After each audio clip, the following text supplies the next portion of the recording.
ఈ అక్కలకోట మహారాజు చరిత్ర 10వ అధ్యాయం. నిర్యాణం. స్వామి ఎక్కువ కాలం చోళప్ప ఇంట్లోనే ఉండేవారన్న విషయాన్ని ఇంతకు ముందే గమనించాము. ఆ తర్వాత స్వామి కొన్నాళ్ళు రాజభవనంలో నివసించారు. అయితే చోళప్పకు మాత్రం ఒక కోరిక ఉండేది. తన ఇంట్లో ఎంతకాలం ఉన్న స్వామి నిర్యాణానంతరం కూడా వారి సమాధి తన ఇంట్లోనే ఉండాలని. ఒకరోజు చోళప్ప ఏమనుకున్నాడో కానీ తన ఇంట్లో ఒకచోట సమాధి కనువుగా ఉండే ఒక గోతిని తవ్వించి పెట్టాడు. ఆ రోజు స్వామి వారింటి ముందు నుండి వెడుతూ చోళప్పను అదేమిటని అడిగారు. సమాధానం ఏమని చెప్పాలో తోచక చోళప్ప మౌనంగా ఉండిపోయాడు. అప్పుడు స్వామి అన్నారు, నేను ముందు నిన్ను అందులో పెడతాను, నేను అంత త్వరగా పోను అని. స్వామి మాట అక్షరాల నిజమైంది.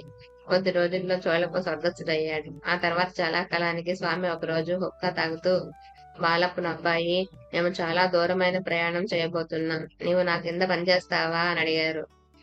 బాలప్ప సమాధానంగా నమస్కరించాడు. సుమారు ఒక సంవత్సరంలో స్వామి నిర్యాణం చెందబోతారు అనగా భక్తులకు చూచేయంగా సూచనలు అందజేశారు. ముందులాగా పరుపు మీద పడుకోవడం మాని దాన్ని చుట్టి ఓ చెట్టు మీద పెట్టారు. భక్తులు ఆరతిస్తుంటే ఆరతిని నిలిపి దాన్ని బౌర్లించేశారు. చోళప్ప చనిపోయినప్పటి నుండి స్వామి కూడా తను చాలించడానికి చాలా ఆరాటపడుతున్నట్టు భక్తులకు కనిపించడమే కాక అలా అప్పుడప్పుడు అంటూనే ఉండేవారు. కొద్ది రోజుల్లో నిర్యాణం చెందబోతారు అనగా స్వామి ఒక జంగాల మఠానికి వెళ్లి 4 రోజులు అక్కడే ఉన్నారు. ఆ మఠంలో జంగాలు చాలా శివలింగాలు ప్రతిష్ఠ చేశారు. ఒకరోజు స్వామి బావడేకర్ చేత 500 పిడకలు తెప్పించి భుజంగి అనే భక్తుడి చేత వాటిని లింగాల మీద పేర్పించి స్వయంగా తామే వాటికి నిప్పు పెట్టారు. అందులో ఒక్కొక్కటి 5 సేర్లు చొప్పున ఖర్జూరకాయలో బియ్యము, పళ్ళు, పూలమాలలో వేయించారు. తాము ప్రతిష్ఠించిన లింగాలను కాలుస్తున్న స్వామిని దండించి బయటకు వెళ్ళగొట్టాలని జంగాలంతా చేరారు. కానీ స్వామి ఎదుటకు వెళ్లేసరికి కేకలు పెట్టడానికి తప్ప మరేమీ చేయడానికి వాళ్ళ ధైర్యం చాలలేదు. స్వామి ఏమీ చెల్లించక మరుసటి ఉదయం భుజంగ చేత ఆ బూడిదని తొలగించారు. ఆశ్చర్యం ఏమిటంటే కాల్చిన చిహ్నాలు గాని, పగుళ్లు గాని లేక ఆ లింగాలన్నీ అంతకు ముందు కంటే ఎక్కువ కాంతివంతంగా ఉన్నాయి. నిర్యాణానంతరము తన ఉనికికి ఎట్టి భంగము రాకపోగా తమ శక్తి మరింత ఉజ్వలంగా ప్రజ్వరిల్లగలదని మా సూచన కాబోలు దీనికి అర్థం. ఒక రోజున స్వామి భక్తులతో కలిసి తాత్యా సుబేదార్ ఇంటికి వచ్చారు. ఆ పక్కనే తులసి కోట వంటి రాతి కుండీ ఒకటి ఉన్నది. స్వామి తన భక్తులతో ఒకరిని ఆ కుండీని తీసుకెళ్లి మురళీధరుని ఆలయానికి సమీపంలో ఉన్న కొలంలో పారేయమని ఆజ్ఞాపించారు. బరువైన ఆ కుండీని కదిలించడం గాని, అంత దూరం మోసుకెళ్లడం గాని, కొలంలో పారేయడం గాని చాలా కష్టమైన పని. స్వామి ఆ భక్తుడితో కూడా పొలంలో మోకాటి లోతు వరకు దిగి ఆ కుండీని అక్కడే నీటిలో తన ముందు వదలమని చెప్పారు. ఆ కుండీ ఆ అడుగు చేరుతుందనగా భక్తులందరినీ గట్టిగా అరిచి బమ్ బమ్ అని శబ్దం చేయమన్నారు. అది ఆ దేశంలో అశుభ సూచకమైన చిహ్నం. తర్వాత స్వామి బావడేకర్ను తిరిగి బర్సి వెళ్లిపోమ్మని ఆజ్ఞాపించారు. ఇతడు వెళ్లిన తర్వాత స్వామి తన ఆట వస్తువులన్నింటినీ ఒక భక్తుడికిచ్చి వాటిని బావడేకర్కు అందజేయమని చెప్పాడు. అంటే తన నిర్యాణాన్ని బావడేకర్ చూసి భరించలేడన్న కారణంగా తాము అతనిని పంపేశామని వారి భావం కావచ్చు. మరో 8 రోజుల్లో స్వామి నిర్యాణం చెందుతారనగా వారి భక్తులందరినీ శివహర శంకర, నమామి శంకర, శివశంకర శంభో, హే గిరిజాపతి, భవానీ శంకర, శివశంకర శంభో అని భజన చేయమని తాను కూడా చేశారు. స్వామి భజన చెయ్యగా వినడానికి భక్తులకు కలిగిన అవకాశం అదొకటే. చివరి 4-5 రోజుల్లో స్వామి ఒక కొత్త రకమైన ఆట ఆడడం మొదలుపెట్టారు. చిన్న గులకరాళ్లతో చిన్న చిన్న సమాధులు కడుతుండేవారు. ఒకరోజు తాత్య సుబేదార్ ఇంటికి రాగానే స్వామికి కొంచెం జ్వరం తగిలి కొంచెం విశ్రాంతి తర్వాత మళ్లీ కోలుకున్నారు. ఆ తర్వాత మళ్లీ జ్వరం హెచ్చింది. అప్పటి నుండి స్వామి ఒక చిన్న మామిడి తోపులో ఉండడం మొదలుపెట్టారు. 4 రోజుల పాటు వారికి జ్వరం మరీ ఎక్కువగా ఉన్నది. స్వామి భోజనం పూర్తిగా మానేశారు. సకారంలో ఖండే అనే భక్తుడు స్వామివారిని పల్లకీలో వారికి అభిమానపాత్రమైన మర్రి చెట్టు కిందకి మోసుకుపోవడానికి అనుమతి కోరాడు. స్వామి అనుమతిగా తలోపడంతో వారిని అక్కడికి చేర్చాడు. కానీ వారి పరిస్థితి క్షీణించడం మొదలెట్టింది. అప్పటి నుండి స్వామి స్నానము వంటి నిత్య కర్మలన్నీ విసుగు లేకుండా సంపూర్ణ ఆరోగ్యవంతుల్లాగా చేయడం మొదలెట్టారు. అత్యవసరమైతే తప్ప స్వామి తమ దగ్గరికి ఎవరిని రానివ్వలేదు. ఒక సుందరాబాయి మాత్రం వారి సేవ చేసేది. ఎవరికి స్వామిని ఆహారం తీసుకోమని చెప్పడానికి ధైర్యం చాలలేదు. భక్తులందరూ తమ మనవిని సుందరాబాయికి ద్వారా చెప్పుకోగా స్వామి 2 చెంచాలు ద్రవాహారాన్ని మాత్రమే తీసుకున్నారు. ఆహారం ఇస్తూ సుందరాబాయి స్వామిని ప్రేమగా ఇలా అడిగింది, స్వామి, మీరు ఎప్పుడు మళ్ళీ మామూలుగా ఆరోగ్యవంతులయ్యేది అని. స్వామి ఆప్యాయంగా బదులు చెప్పారు, ఆరోగ్యం చేకూరటం మాట ఇక తలపెట్టవద్దు. ఇక మేము మా స్థానానికి వెళ్ళాలి. ఆ మాట వింటున్న సుందరాబాయి నిశ్చేష్టురాలయ్యింది. పెద్ద పెద్ద వైద్యులందరూ స్వామి సేవకని అక్కలకోట చేరారు. కానీ స్వామి మాత్రం వారిని చికిత్స చేయనివ్వలేదు. వారిచ్చిన మందులు తీసుకోనో లేదు.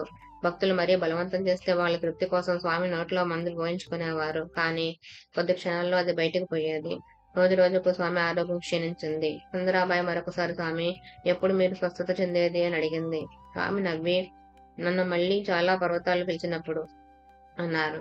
అంటే వారి భావం పర్వతాల వలె నిశ్చల ధ్యాననిష్టలో ఉన్న మహాత్ములందరూ స్వామి అవతరణ కోసం ప్రార్థించినప్పుడు అని. శ్రీపాదభట్టు అనే భక్తులు అదే ప్రశ్న వేస్తే పండరి దగ్ధమైనప్పుడు అని సమాధానమిచ్చారు. స్వామి అంటే ధర్మం పూర్తిగా నశించినప్పుడు అని దాని అర్థం. స్వామి తమ ప్రీతిపాత్రుడైన గోపాలను మంగళని పిలిపించి క్షౌరం చేయించుకున్నారు. తర్వాత భక్తులు ఆయనకు స్నానం చేయించి ఆర్తిచ్చారు. అన్ని రోజులుగా భోజనం చేయనప్పటికీ ఆయన ఎంతో సంతోషంగా కనిపించారు. స్వామి నిర్యాణ సమయం ఆసన్నమైందని భక్తులందరూ గ్రహించారు. వారి సేవకులందరూ నమస్కార పూర్వకంగా తమ భావి కర్తవ్యాన్ని గుర్తించి స్వామిని ప్రశ్నించారు. స్వామి శ్రీపాద భట్తో వెళ్లి మర్రి చెట్టు మొదలు తవ్వు అన్నారు. అంటే తపస్సు చేయమని వారి భావం. గణపతిరావు అనే భక్తుడితో ఆ ఆలయంలోనే ఉండు అని చెప్పారు. అంటే తమ దైవ కార్యాన్ని కొనసాగించమని వారి భావం. తక్కిన భక్తులతో మీ పూర్వీకులు నడిచిన బాటను నడవండి అని చెప్పారు. తర్వాత భగవద్గీత 9వ అధ్యాయంలోని అనన్యాచింతతో మాం అనే శ్లోకాన్ని స్వయంగా చదివారు స్వామి.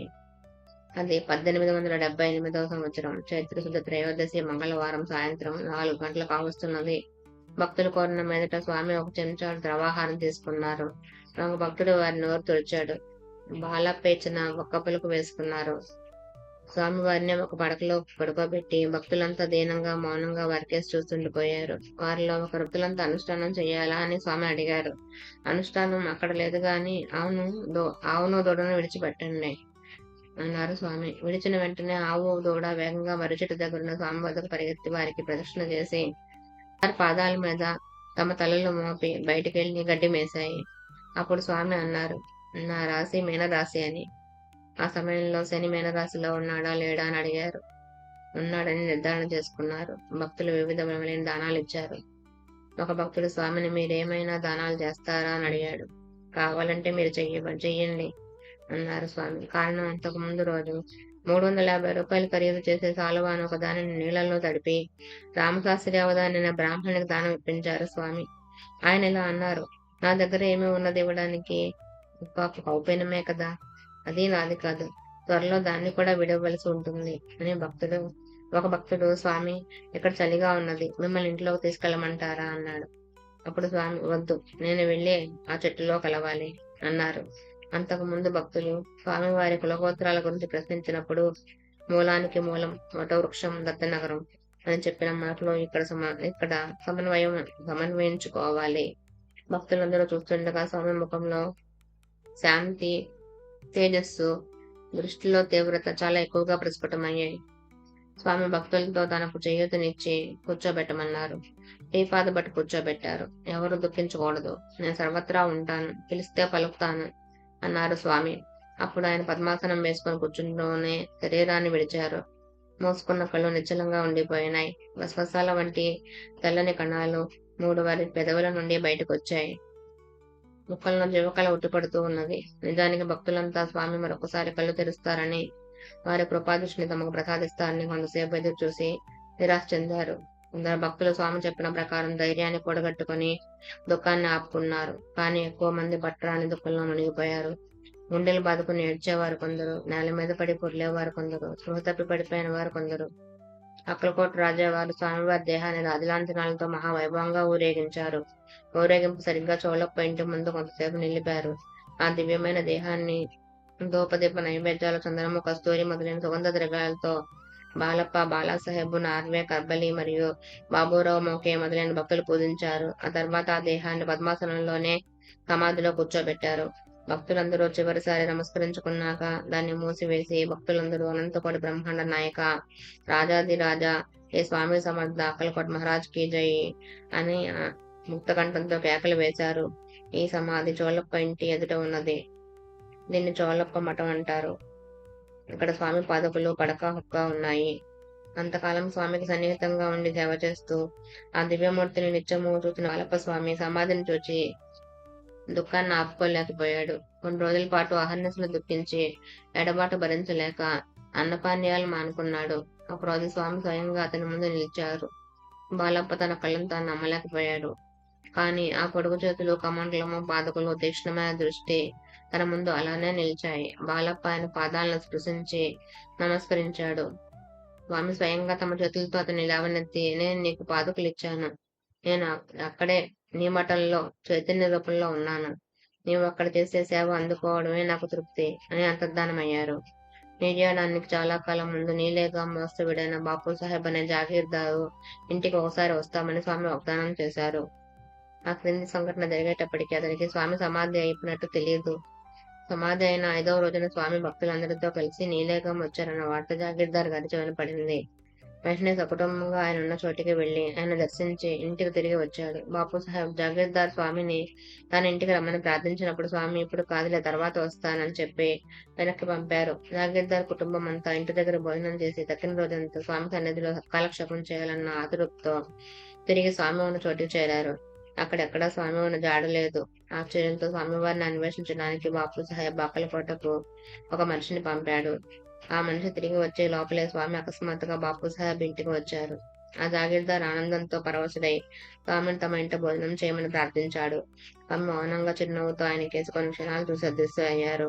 కాసేపటికి అక్కలకోట వెళ్లిన మనిషి తిరిగి వచ్చి స్వామివారు అంతకు 5 రోజుల ముందే సమాధి చెందారన్న వార్తను బాంబు చెప్పాడు. అప్పుడు వారి ఆశ్చర్యానికి అంతులేదు. స్వామి ఇప్పటికీ భక్తులకు దర్శనమిస్తూ తమ లీలతో వారి ప్రార్థనలు మన్నిస్తూ కటాక్షిస్తూనే ఉన్నారు. అటువంటి కరుణామూర్తులైన స్వామిని స్మరిద్దాం, తరిద్దాం. జై సద్గురు స్వామి సమర్థ. ఓం సాయిరామ్.